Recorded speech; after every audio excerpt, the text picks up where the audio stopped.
ওই মাঝে, মাঝে মনে হয় যে এই খাবারগুলোই হচ্ছে সবচেয়ে সেরা খাবার। এই খাবারের উপরে আর কোনো খাবার নেই। ওই মুখে যখন রুচি কম থাকে তখন মনে হয় এরকম হালকা পাতলা খাবারই সবচাইতে বেস্ট, বেশি ভালো লাগে। এগুলোতেই একটু পেট পুরে তৃপ্তি করে ভাত খাওয়া যায়। তো চলুন দুপুরে কী রান্নাবান্না করব সেটাই শেয়ার করি সবার সাথে। তো এই তো সকালবেলা এটা হচ্ছে পেঁয়াজের ফুল নিয়ে আসছে। এখন তো এই পেঁয়াজের ফুল মানে প্রতিদিনই আনবে, এত পছন্দ করে ওর বাবা কি বলবো। মানে আমার মাঝে মাঝে বিরক্ত লেগে যাবে এই পেঁয়াজের ফুল ভাজি করতে। তো যাই হোক, যখন হাতে করে নিয়ে আসে তখন আর না বলতে পারি না, যতই রাগ করি না কেন মানে সেটা করতেই হয়। তো এদিকে সিমও নিয়ে আসছে, সিম খুব পছন্দ, আমিও পছন্দ করি, কিন্তু পেঁয়াজের ফুল সিম আলু দিয়ে ভাজি খেতে খুবই পছন্দ করে। আর এদিকে বাঁধাকপি নিয়ে আসছিল দুইটা, বাঁধাকপি দুইটা কেটে নিলাম, এখানে আলু কেটে নিয়েছি বাঁধাকপিতে দেওয়ার জন্য।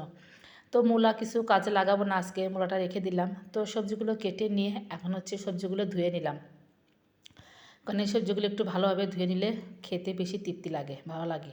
কারণ পেঁয়াজের সাথে কিন্তু অনেক রকম মানে ময়লা থাকতে পারে, বিশেষ করে ওই বালি থাকে পেঁয়াজ ফুল সাথে। তো যাই হোক, এখানে বাঁধাকপিগুলো অনেক সুন্দর করে একদম ছাক্কা জলে ধুয়ে নিচ্ছি। তো বাঁধাকপিগুলো ধোয়া টোয়ার পর তারপরে হচ্ছে ভাবলাম যে এখন একটু চা করে নিই, কারণ সকাল থেকে কাজের উপরই আছি, এখন চা না খেলে শরীরে আর কোনো রকম এনার্জি পাবো না।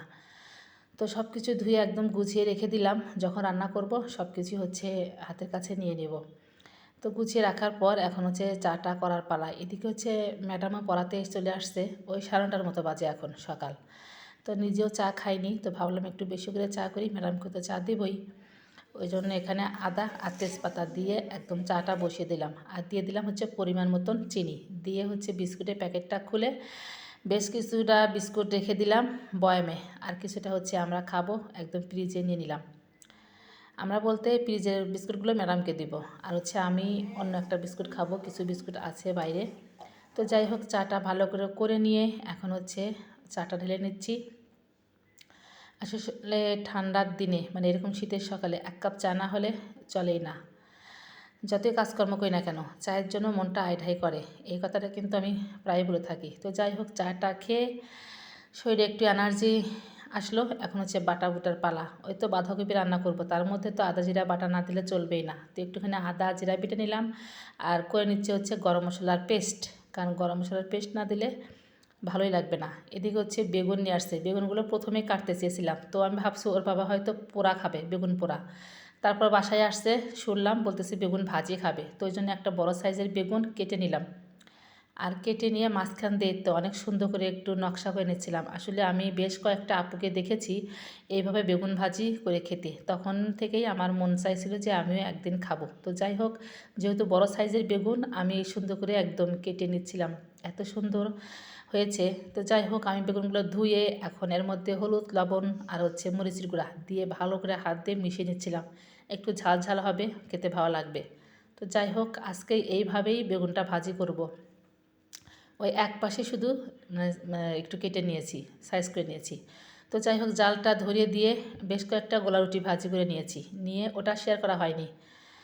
আর একটা ডিম ভাজি করে নিলাম শাশুড়ি মার জন্য, যেহেতু আজকে হালকা পাতলা রান্নাবান্না, মাঝে মাঝে এরকম হালকা পাতলা রান্নাবান্না করতেও ভালো লাগে আর খেতেও ভালো লাগে।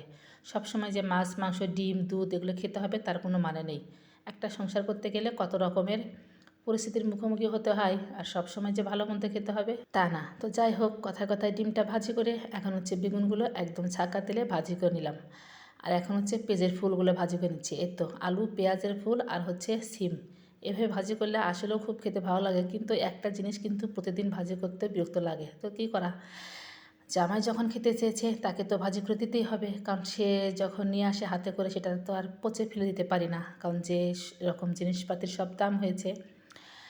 তো যাই হোক, এখন ভাজিটা কমপ্লিট করে বাঁধাকপিটা রান্না করে নিচ্ছি। ওই আলুটা আগে একটু ভাজি করে নিলাম, একটু জিরা ফোড়ন দিয়ে দিয়েছি, তারপরে বাঁধাকপি দিয়ে একটু লবণ দিয়ে ঢাকা দিয়েছিলাম। তো যাই হোক, ঢাকনাটা তুলে দেখে সিদ্ধ হয়ে গেছে অনেকক্ষণ, একদম হলুদ ছাড়ে ভাজি ভাজি করে নিয়ে তারপরে হলুদ দিয়ে আর একটু নাড়াচাড়া করে দিয়ে দিলাম আদা জিরার বাটা, কারণ আদা জিরা বাটা না দিলে খেতে কিন্তু ভালো লাগবে না, কারণ বাঁধাকপি ফুলকপি এগুলোতে প্রচুর পরিমাণ মশলাও লাগে আর হচ্ছে তেলও লাগে। তো অনেকক্ষণ ভাজি করে একদম কালারটাই কিন্তু চেঞ্জ হয়ে গেছে। এখন দিয়ে দিলাম গরম মশলার পেস্ট, বেশ কিছুক্ষণ নাড়াচাড়া করে বাঁধাকপির ঘন্টটা নামিয়ে নিলাম। তো যাই হোক, কালারটা কিন্তু অসম্ভব সুন্দর হয়েছে আর খেতেও অনেক মজা হয়েছিল। গরম গরম ধোয়া ওঠা ভাত, কী যে মজা, সাথে বেগুন ভাজি। আর এইভাবে বেগুন ভাজি করলে আসলেই মজা লাগে। আর বিশেষ করে এখন তো শীতের সিজন, বেগুনেরই সিজন। এখন তো কচি কচি বেগুন ভাজা ভর্তা খেতে বেশ ভালো লাগে। চাই না কে কে পছন্দ করো বেগুন ভাজি। তো যাই হোক, রান্নাবান্না সব কিছু কমপ্লিট করে ঘরে গুছিয়ে নিয়েছি। ফ্রিজে মাছের ঝোল ছিল, গরম করেছি, ডাল ছিল, সেটাও গরম করে নিয়েছি। তো যাই হোক, রান্না করলাম হচ্ছে 3 পদ, হয়ে গেল 5 পদ। দুপুরের খাবারটা কিন্তু আসলে সত্যি জমে গেছিলো। এরকম খাবার মাঝে মাঝে খেলে মন্দ হয় না। আজকের ভিডিওটা এই পর্যন্তই। ভিডিওটা ভালো লাগলে অবশ্যই লাইক কমেন্ট শেয়ার দিয়ে পাশে থেকো। সবাই ভালো থেকো, সুস্থ থেকো, টাটা।